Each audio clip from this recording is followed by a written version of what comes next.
Сәлем достар, сіздер қазақ кино арнасындасыз. Бүгін мен сіздерге оқшаулау деп аталатын мемлекеттік фильмді назарларыңызға ұсынамын. Фильм Англияда Марк есімді суретші таңертең көршісі Эниттің қабырға ар жағынан өз атын шақырған даусынан оянып кетеді. Энит оған сыртта бірдеңе болып жатыр дейді. Марк мән бермей төсектен тұрады, бірақ жарықтың өшіп қалғанын байқайды. Терезені ашпақ болғанда ол мүлде қозғалмайтынын көреді. Сосын сыртқа көз тастап еді, қарсы жақтағы үйде бір ер адам терезесін ұрып, көмек сұрап тұрғандай. Марк оны есі дұрыс емес біреу деп ойлап мән бермейді. Шай қайнатпақ болғанда судың да келмей тұрғанын байқайды. Тоңазытқышты ашып еді, электр тоқсы тұрғандықтан сүт бұзылып кетіпті. Аш қарын таңғы ассыз қалуға мәжбүр болады. Эниттің әлі де қабырға ар жағынан сөйлеп жатқанын естиді. Оятқышта жұмыс істемей қалып, Марк кешігіп жатқанын ұғады. Сол сәтте бұрынғы әйелі телефон шалып, оны жауапсыз әке деп кінәлайды. Екеуі біраз сөзге келіп қалады. Марк жақында келетінін айтады. Бірақ есікті ашпақ болғанда, ол мүлде ашылмай қалады. Жақынырақ қарағанда, есік бетін белгісіз бір жабысқақ зат мықтап бекітіп тастағанын көреді. Телефон кенет қатты шыңғырып, байланыс үзіледі. Марк жергілікті телефонмен сөйлесіп көрмек болады, бірақ ол да істемейді. Терезеден сыртқа қараса, басқа көршілердің де терезелері ашылмай, бәрі үйлерінде қамалып қалғанын байқайды. Көшеде арнайы қорғаныс киіміндегі адамдар жүр. Марк Энитке дауыстап еді, ол жақтан бір нәрсе сынып, дыбыс өшеді. Уайымдаған Марк құралдарын алып есікті бұзуға кіріседі. Сол сәтте домофоннан дауыс шығып, Марк селк етіп қолын балғамен жарақаттап алады. Дауыс оған сабыр сақтауда, бәрі бақылауда екенін айтады. Марк жарасын таңып жатқанда, қабырғасы дірілдей бастайды. Қабырғада тесік пайда болып, одан Сергей мен інісі екеуі шығады. Сергей терезелерді тексеріп, олардың да жабық екенін көреді. Марк сол тесіктен өтіп, олардың пәтеріне барады. Ол жақтың есігі де бекітіліпті. Біраздан соң көршілері Салли мен Айден келеді. Айден билік бәрін жасыру үшін байланыс сигналын әдейі бұғаттап тастаған шығар деп ойлайды. Ашуланған ол пәтерден пәтерге кіріп байланыс іздейді. Домофон тағы сөйлеп, адамдарды тыныш болуға шақырады. Марк жауап беруге тырысса да, ол тек бірдей хабарламаны қайталай береді. Салли Марктың қолының қанап тұрғанын байқап, жарасын таңып береді. Сергей Эниттің пәтеріне өтетін қабырғаны бұзуға кіріседі. Домофон тағы да қайталап, бұл жолы дәрігерлер келе жатқанын хабарлайды. Ақыры қабырға бұзылып, бәрі Эниттің үйіне өтеді. Энит ес-түссіз жатқан еді, бірақ көп ұзамай есін жияды. Сыртқа қараса, қорғаныс киіміндегі адамдар медициналық шатырлар құрып, кей тұрғындарды шығарып, сол шатырларға алып бара жатыр. Бірнеше терезеден жөтеліп жатқан көршілер көрінеді. Сергей мұны террористердің ісі деп ойлайды. Ал Айден оны келемей деп, екеуі сөзге келіп қалады. Домофон енді газдың таралғанын хабарлайды. Айден темекі тұтатпақ болғанда, Марк дереу сіріңкесін алып қояды. Ол да газ туралы әңгіменің жалған екеніне сенеді. Терезе алдында жатқан Маса кенет өліп қалады. Уақыт өте келе, көбірек адамды сыртқа шығарып, шатырларға алып кетеді. Бір ер адам қашуға тырысқанда, оны сол жерде атып тастайды. Барлығы терезеден көріп, үрейленеді. Кейінірек сол адамдар үйлерге кіріп, күшпен адамдарды сүйреп алып кетеді. Марк оларға жетпей тұрып қашу керек деп шешеді. Көпшілігі келіседі, бірақ Айден мергеннен қорқады. Марк мүсін жасауға қолданған күйдіргіш химикаттарды есіне түсіріп, оларды араластырып есікке төгеді. Зат есіктегі жабысқақты ертеді, бірақ түтін шығып, бәрі беттерін жауып алады. Есікті итеріп көреді, бірақ ол әлі де қозғалар емес. Төменгі қабаттан айқай мен қадам дауыстары естіліп, сырттағы адамдардың ғимаратты тексеріп жүргенін түсінеді. Көшеде қашуға тырысқан адамдардың біразы атып өлтіріледі. Кейбірі қарсыласып, бір жұмысшыны жаралайды. Топ тағы да есікті итереді. Ақыры ол ашылады, бірақ дәл сол сәтте Некеу орнында жоқ екенін байқайды. Барлығы пәтерлерді тінтіп жүргенде, Некеу желдеткіштің ішінде тығылып алып, төмендегі көріністі бақылайды. Бір әйел қорғаныс костюміндегі адамдармен ұрысып жатыр. Олар әйелге дәрі салмақ болған. Кенет әйел есінен танып құлап қалады. Сол сәтте жұмысшылар оның 3-ші деңгейдегі науқас екенін айтып, оны осында қалдыруға және пәтерді қайтадан бекітуге шешім қабылдайды. Дәл осы кезде Сергей Некеуді байқап қалып, оған шығу үшін төсек жаймаларын лақтырады. Бірақ Некеу ұстай алмайды. Шыққан дыбысты естіген жұмысшылар бірден келіп, оны ұстап әкетеді. Сергей мен Марк төменге қарай жүгіреді. Сергей ашуға булығып, бір жұмысшыны шоқпармен ұрып тастайды. Марк оны тоқтатқанша, әлгі адам жан тапсырады. Сергей екінші жұмысшыны сүйреп әкеліп, пәтерде жауап алмақ болады. Ал Марк Некеудің жағдайын тексереді. Осы уақытта Салли мен Айден ұрсып жатыр. Салли оны немқұрайлы деп кінәлайды. Айден менсінбей сөйлейді. Ашуланған Салли оның телефонын жерге лақтырып сындырады. Сергей бөлмеге жұмысшы әйелді ертіп келеді де оны ұрып құлатады. Топ оның сөмкесін ақтарып, көз жасаурататын гранаталарды табады. Сергей әйелді терезеге жақындатып, бізде біреуі бар деген белгі ұстатады. Мұны сырттағы көршілер мен жұмысшылар байқап қалады. Сергей әйелді байлап жатқанда, оның рациясынан жағдай бақылаудан шығып барады деген хабар естіледі. Марк рация арқылы сөйлесуге тырысады.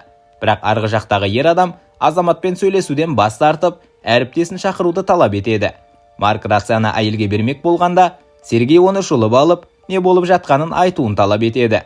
Рациядан айқай-шу естіліп, байланыс үзіледі. Марк әйелмен жұмсақ сөйлесіп, оның есімі Хейзел екенін біледі. Хейзел олардың адамдарын қорқыныш туғызбай, көмектесу үшін жіберілгенін, ал қаруды тек қорғаныс мақсатында алып жүргендерін айтады. Марк оның костюмін шешпек болғанда, Хейзел қатты абыржып, қолын итеріп тастайды. Марк мұның себебі оның өздерін жұқтырудан қорқатынын түсінеді. Хейзел бір ай бұрын бұл ауданда белгісіз ауру пайда болғанын айтады. Олар оны оқшауламақ болғанмен вирус тез тарап кетеді.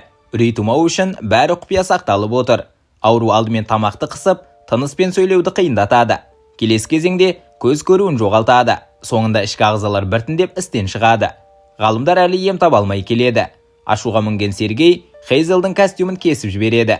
Сол сәтте Хейзел екпе шығарып үлгереді, бірақ Сергей оны тартып алады. Хейзел бұл сынақтағы вакцина екенін, оның әсер ететініне сенімді еместігін мойындайды. Оның айтуынша, әзірге ең дұрыс шешім пәтерде отыра тұру. Кешке қарай топ вакцина жайлы талқылайды. Бөліскілері келеді, бірақ дозасы өте аз болып шығады. Әңгіме барысында Хейзел байлаудан қолын босатып қашпақ болады. Сергей оны дереу ұстап алып, жерге итеріп жібереді. Қалғандар оны тоқтатуға тырысып, араласқан сәтте Сергей байқамай Никиуға шапалақ салып жібереді. Бала жылап қалады. Уақыт өтіп, Айден рация арқылы байланыс орнатуға тырысады. Бірақ нәтиже жоқ. Ол өзін тексергісі келетінін айтады. Сол кезде Хейзел қаза тапқан әріптесінің сөмкесінде сынама жиынтығы бар екенін есіне салады. Топ сыртқа қараса, қорғаныс киіміндегі қызметкерлер жоқ. Бірақ кенет ашулы топ көшеден шығып, олардың терезесіне қарайды. Олар топтың Хейзелге бағытталғанын түсінеді. Домофон шырылдайды. Марк жауап бергенде, арғы жағындағы ер адам әйелінің ауырғанын, ал қызын алып кеткенін айтып, тұтқындағы қызметкермен сөйлескісі келетінін айтады. Марк Хейзел ештеңе білмейтінін түсіндіреді, бірақ ол сенбейді. Ер адам басқа қызметкерлерден сұрамақ болғанда, олардың бірін қолға түсіріп еді, өлтіріп қойыпты. Енді Хейзел жалғыз қалған қызметкер. Топ ашулы адамдарды кіргізгісі келмейді, себебі жұқтырып алудан қорқады. Сергей домофонды сындырып тастайды. Көшеде айқай күшейіп, есік қағыла бастайды. Адамдар ғимаратқа кірмек. Сергей Хейзелді сүйреп, оны соларға тастамақ болады. Бірақ Хейзел егер олай етсе, олардың вакцина жасырып отырғанын айтатын ескертеді. Сырттағы шу күшейіп келе жатқандықтан, Сергей, Марк және Салли Марктың ауыр мүсіндерінің бірін есік алдына сүйреп апарып, тосқауыл қояды. Осы сәтте Хейзел Айденді алдап, вакциналар бар бақылау бекетін білетінін айтып, онымен бірге кетуге көндіреді. Алайда дәл сол кезде Энит пен Никиу бөлмеге қайта оралады. Сондықтан уақытша күте тұрады. Дәлізде ашулы топ есікке жетіп, ұрып соғуға кіріседі. Салли сабырға шақырып, түсіндіруге тырысқанда, бір ер адам терезені сындырып, әйнек сындығы оның мойнын кесіп өтеді. Сергей ашулы топты тоқтату үшін тесіктен жас ағызатын граната лақтырады. Газдан үрейленген адамдар жан-жаққа қашады. Марк пен Сергей Саллиді пәтерге алып келіп, Хейзелді босатып, оған көмектесуді өтінеді.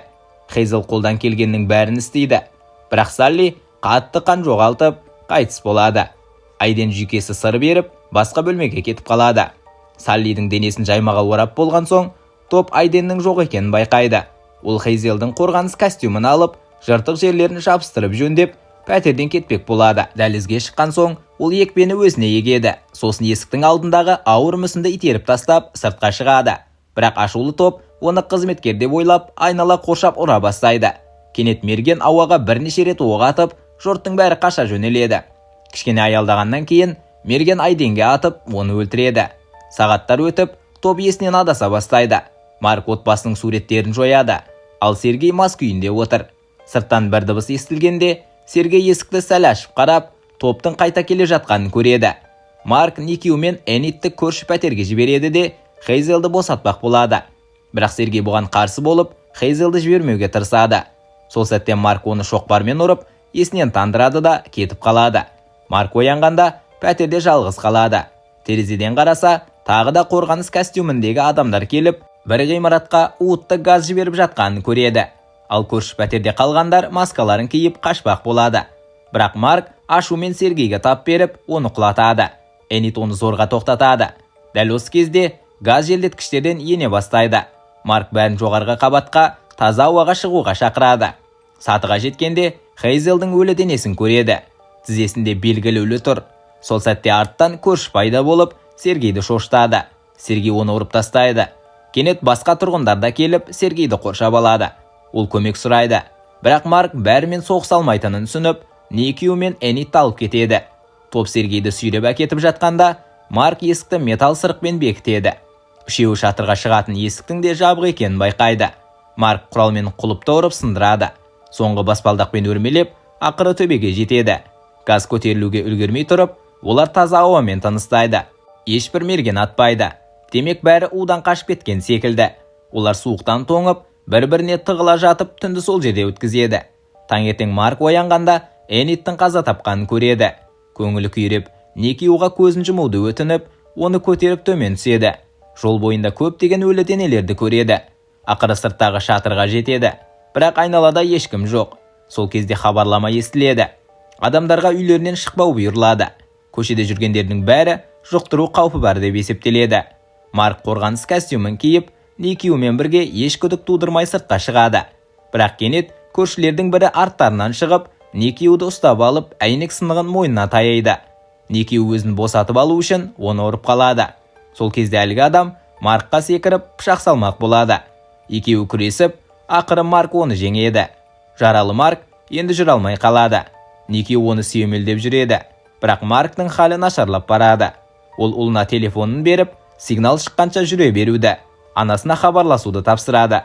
Никиу кетіп бара жатқанда, Марк тоқтай алмай, жерде жан тапсырады. Біршама уақыттан кейін екі қызметкер келіп, Никиуға тыныштандыратын екпе салады. Біршама уақыт өткен соң, Никиу шатырдағы палатаның ішінде көзін ашады. Айналасында басқа балалар отыр. Қызметкерлер бәрінің жақсы болатынын айтады. Ал Никиу ойланып қалады. Анасына хабар жіберу керек пе, жоқ па деп. Фильм осымен аяқталды. Көргендеріңізге рахмет. Осындай тағы да видеоларды көру үшін арнаға жазылып, хабарландыруды қосуды ұмытпаңыз.